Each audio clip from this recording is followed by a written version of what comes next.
Alright guys, so just going to do a quick review and kind of a demonstration in a way with the Tekonsha brake controller. So that'd be the trailer brake controller. And this one's kind of for Peter Ryan. He asked me to do this for him, so I'm going to give it my best anyway. There's not too much you can say about these things. They're a really good unit. It's kind of almost a set and forget, which is really good for me. It's your basic controller. So your controller works is it uses 12 volts and it sends a signal to your electric brakes in the back of your caravan. The more voltage it sends back, the more the brakes turn on, the less they come on and all that. Now what's good about this one is it's got a little override slider which is right here, and what that does is it overrides the electronics and manually throws it on. So it manually puts the voltage in. And then, for example, where you would use this override feature is if you're going down a hill and you want to apply more brakes, you just put your hand on here and slide it, and then you'll feel the brakes come on. Vice versa, if you really have to slam on your caravan brakes, you get on this and just boom, straight over, and it'll lock on the brakes. So that is a really good feature and I love it. It's very simple to use. So that's a good value for money there.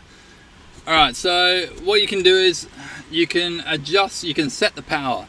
So for example, you get in your car, you got your caravan hitched, you go down the road, you apply your brakes, but nothing really happens.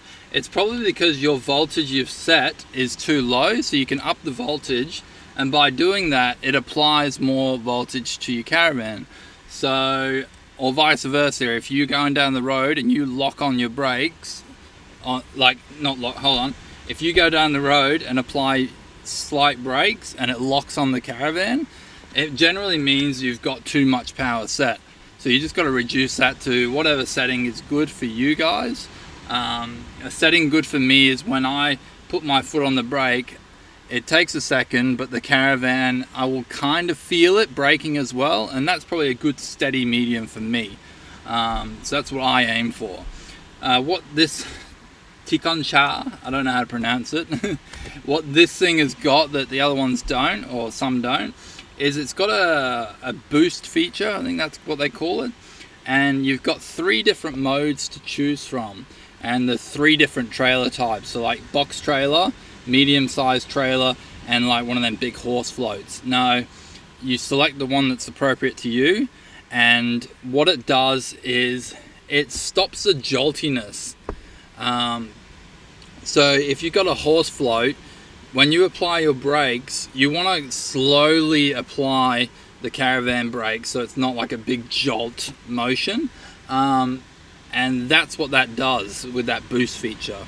So instead of put your foot on the brakes, it applies direct same voltage.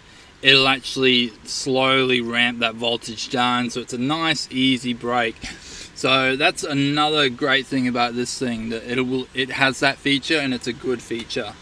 And yeah, that's about it. That's as simple as these things are. So I hope I covered enough in that for you, Peter. If I missed anything, just let me know and I'll try and explain it more. But yeah, that's about it really. It's a really good system, and I definitely rate it. I haven't needed to get anything changed with it really. It's like in Tasmania, I had to adjust it a lot because there was a lot of hills in Tasmania. So that's when I adjusted it, but apart from that, I just set and forget. So it's a good system.